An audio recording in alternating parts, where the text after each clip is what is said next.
Hello guys, gals, and NBs. Long time no see. Let's make this goofy little thing today. It's made with instancing and tops, but it can pretty easily be translated to pops eventually when that's relevant. You will need the live component for this. You can find a link to a tutorial for that in the description. It's a fairly easy build, or you can download it on my Patreon. At the end, I also show you how to make this audio-reactive. Let's have some fun. Let's start with a constant chop to set our point count.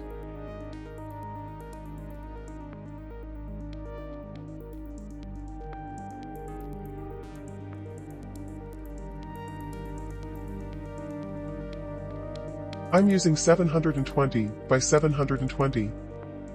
We can make a circle the easy way or the hard way, so let's do it the hard way for fun. By normalizing some noise, making all the vectors' length be equal to 1. In other words, a circle. I'll show you the easy way later. Let's drop down a noise top. Drag and drop the point count as resolution. Set it to 32-bit float red and green. Do as I say, not as I do. Offset 0. Monochrome off. The type is random.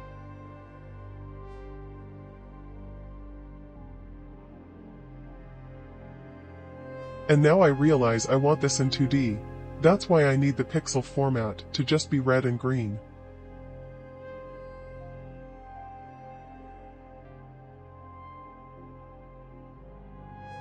Connect it to a composite top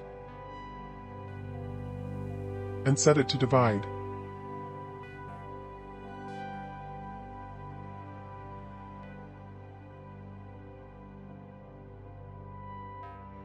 Connect a mouth to the noise top. Combine channels by length. Mask the alpha and set it to 32-bit float mono. Chuck it into the second input of the composite. Make sure the composite top is set to 32-bit float red, green, blue, and alpha. And now we have a circle of points. Fun. You could have just added a point generator from the palette.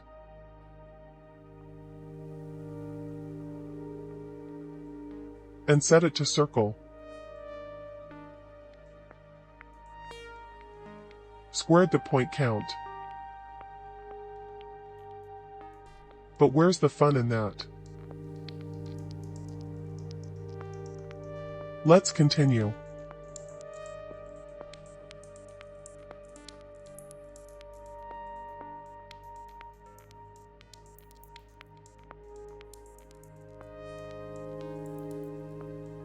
A null. Let's name it feedback start.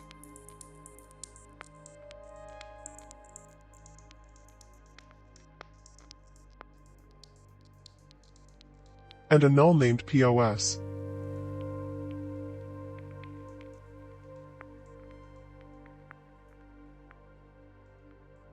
Let's use a box SOP today. Scale it to 0.01.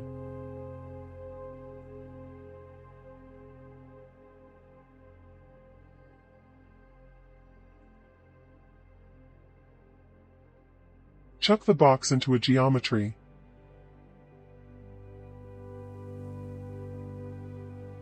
We will need a camera.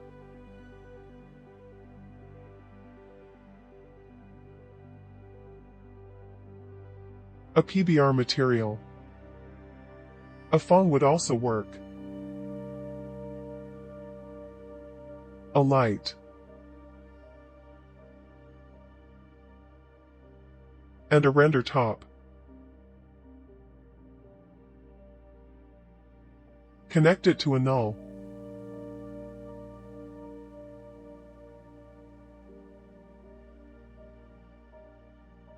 Let's edit our pixel format and render resolution.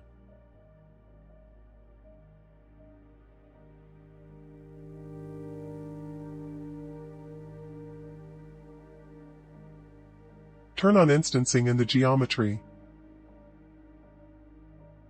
Use the POS as translate.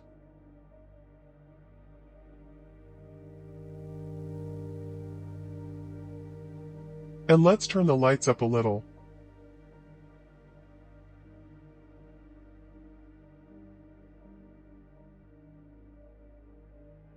And use a cone light.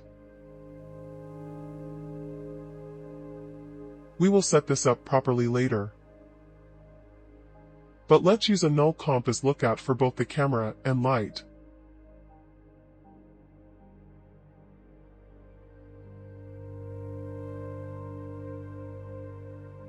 Okay, with all of that in order, let's make our particle system. Let's drop down a feedback top. And put down a null called feedback end.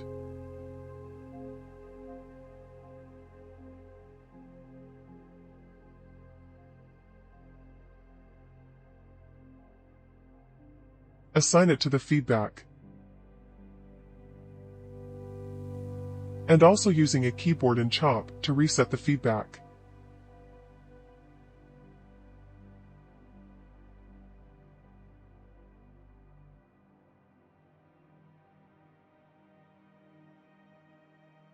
And a point transform. Now, if we scale this by 0.998, the circle shrinks by 0.998 every frame. This is the same as multiplying by 0.998, but I like using the point transform, because it is just so easy to use.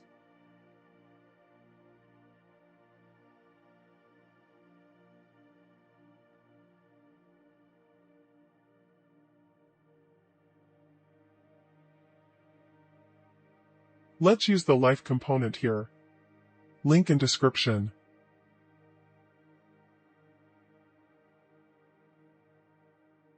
Check it into the start null. And let's connect the life output to an overtop. And put that over the feedback loop.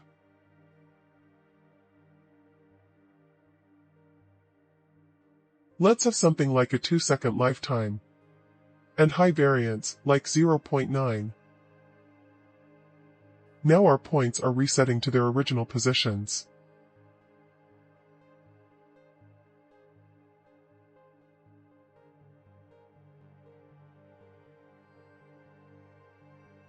Let's turn down the metallic in the material so we can actually see. Now for the secret sauce of this system. We will calculate the velocity. The velocity is just the difference in position between the previous frame and current frame. I've seen people use a cache for that. But if you are doing anything wild, like using the life component, or loop limiting the positions, that will go crazy really fast. So let's do it like this instead. Connect a subtract top to the end null. And let's select the overtop. Chuck that into the second input of the subtract. And let's rename this to vel.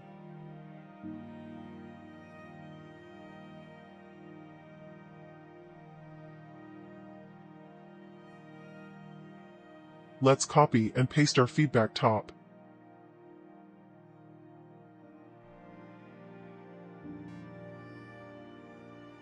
And a constant top before that. And let's zero it out.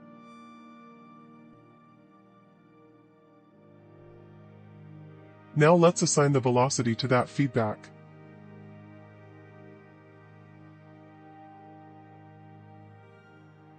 And what happens if we add that to the loop?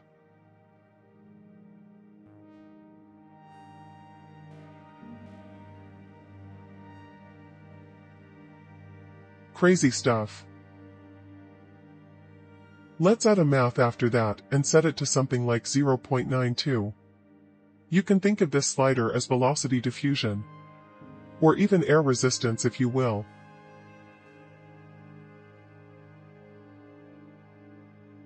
But there is some craziness going on. Even when the particle is reborn, it remembers the velocity from the previous life. We don't want that to happen. So let's fix that.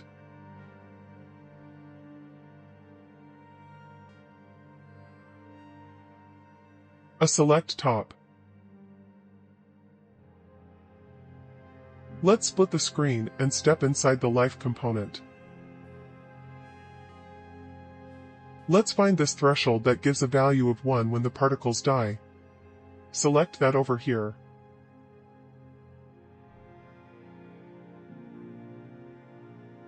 And let's invert it with a level top.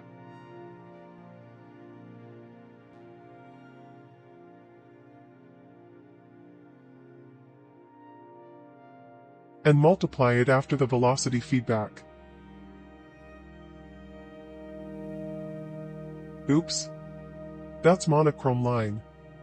Let's change the fixed layer and the multiply top to input 1. Now it's a little bit more sensible.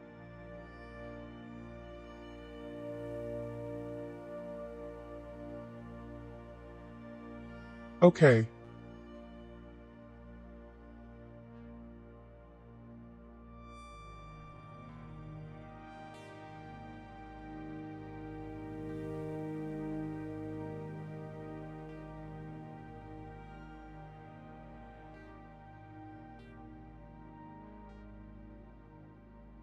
Let's add some noise to this. A noise top. Both inputs connected to the over top. Offset 0. Amplitude 1. And under output. Set it to only noise. A math to attenuate those values. Multiply it by 0.002. Or something small. And let's add this.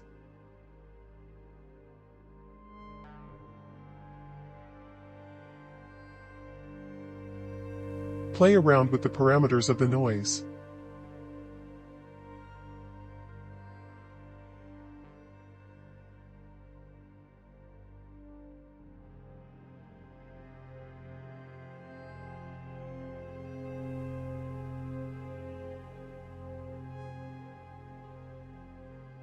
And let's translate the noise with a speed chop. A constant chop.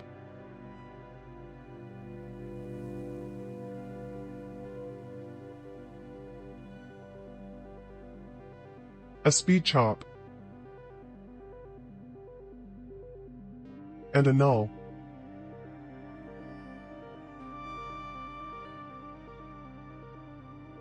Assign that to the translate Z. Give it some speed. And watch it go.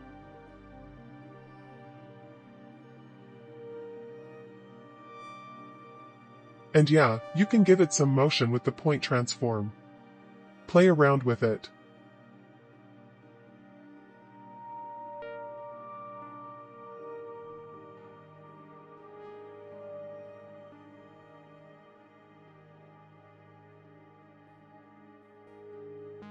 And since we are using the velocity, we can actually get some centripetal force for free. If we rotate the particles. So that's fun.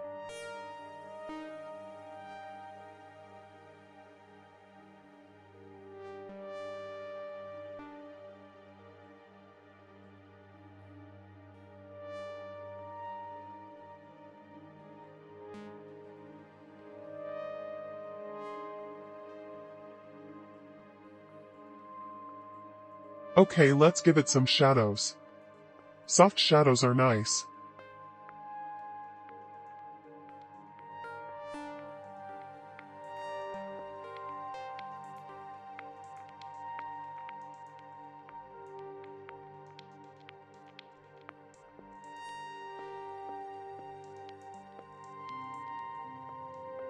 But if we look at it from the side, you will see that it goes below 0. And I don't like that. I'm going to give it a floor. With a limit top.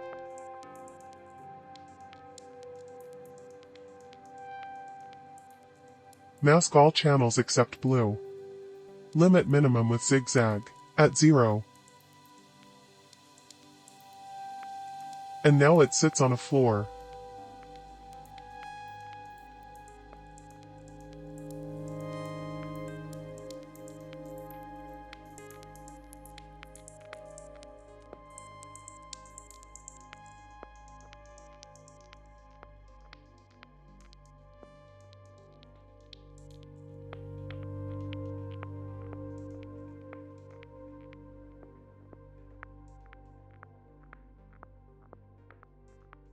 There are people smarter than me who say that you shouldn't have instances smaller than 0.01 because of floating point errors.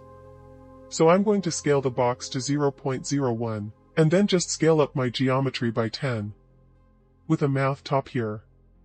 And of course we will have to rearrange our camera and light.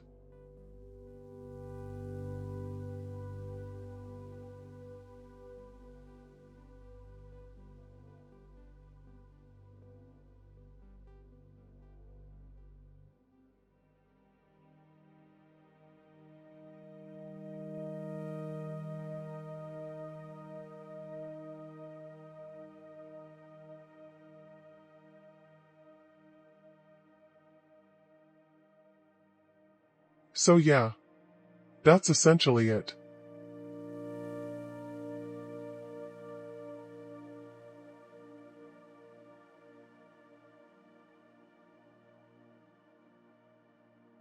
Add some bloom to it.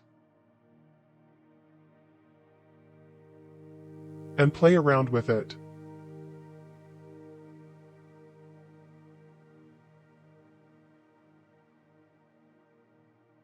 But before we make this audio reactive, let's create some controls for it. This is better to do by customizing a component that we put everything inside. But for the sake of the tutorial, I will use a constant chop, creating some channels for parameters that I want to control. I'm making a noise speed,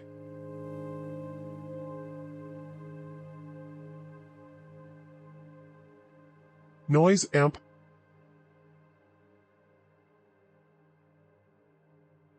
harmonic gain,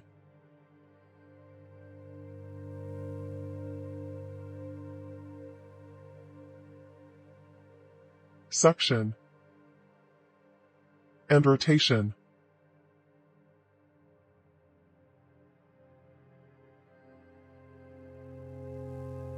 And let's assign these.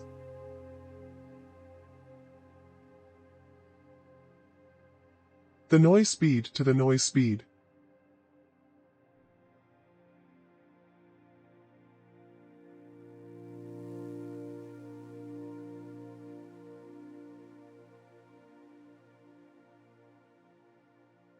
Noise amp to the amplitude and the noise top.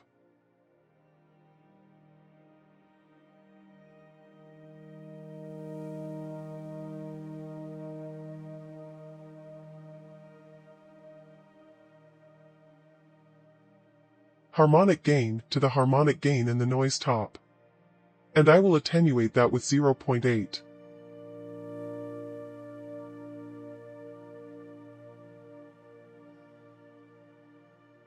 In the point transform, let's use the suction for the scale, and set it to 1 minus the value, times 0.005. Copy-paste that for all axis.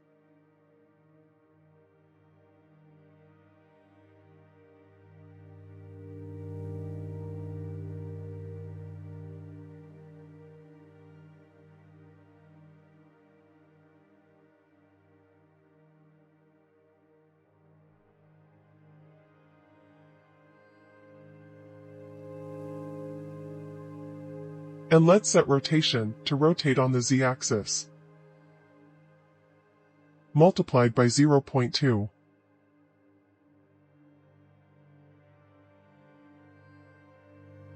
We now have sliders we can control it with.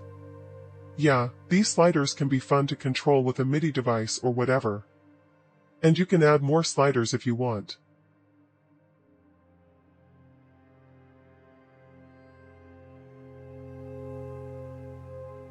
But of course, we can also use audio.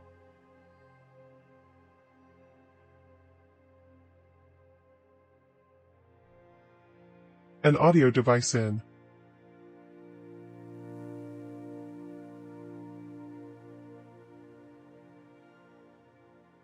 But for today, let's use an audio file in.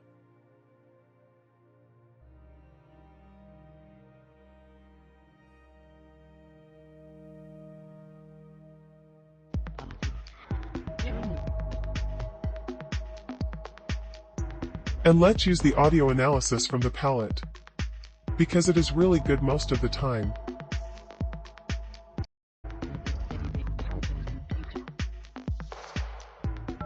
Let's turn all of these on.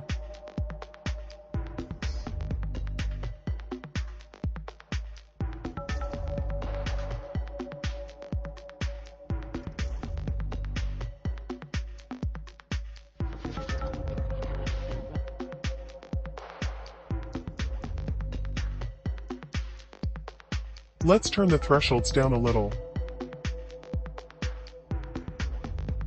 And let's start assigning these. Have fun and experiment with these. But this is what I did. But I'm using low for noise amp, multiply it by 2.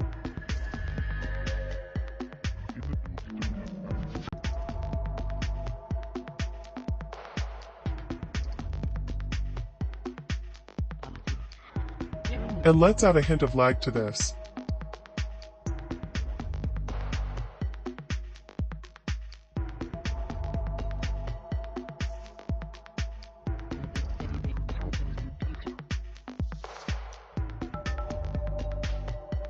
The mids for the noise speed, multiplied by 3.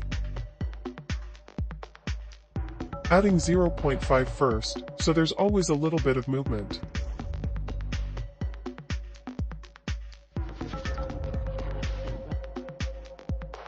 Highs for harmonic gain. Maybe attenuate that by 0.5.